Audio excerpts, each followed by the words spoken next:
سلام، پیمان رشیدی هستم، نوازنده ویولن. به کانال یوتیوب من خوش اومدین. ممنون از حمایتتون از ویدیوهای قبلی من. قبل از هر توضیحی دعوتتون میکنم به دیدن ویدیوهای بعدی که یکی از خاطر انگیزترین آهنگای تاریخ موسیقی ایران هستش.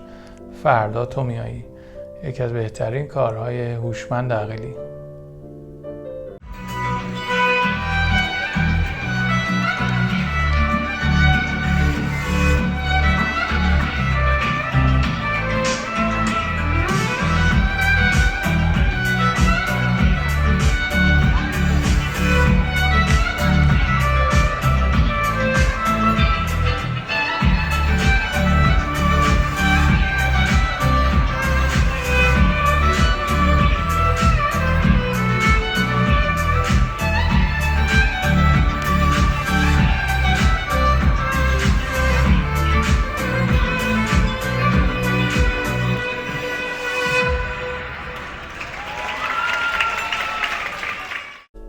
امیدوارم از ویدیو لذت برده باشین.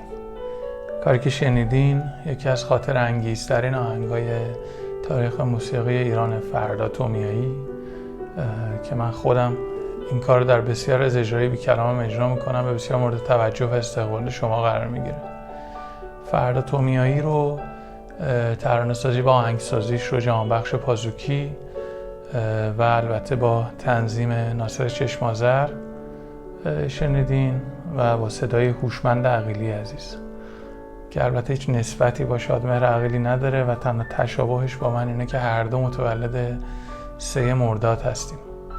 از همینجا آرزوی سلامتی میکنیم برای هوشمند عقیلی عزیز که تو این سالها خیلی خبر درگذشتش رو به دروغ شنیدیم. از همینجا میخوام بگم که ایشون در سلامتی کامل هستن و امیدواریم که همیشه سالم و سلامت به زندگی خودشون ادامه بدن.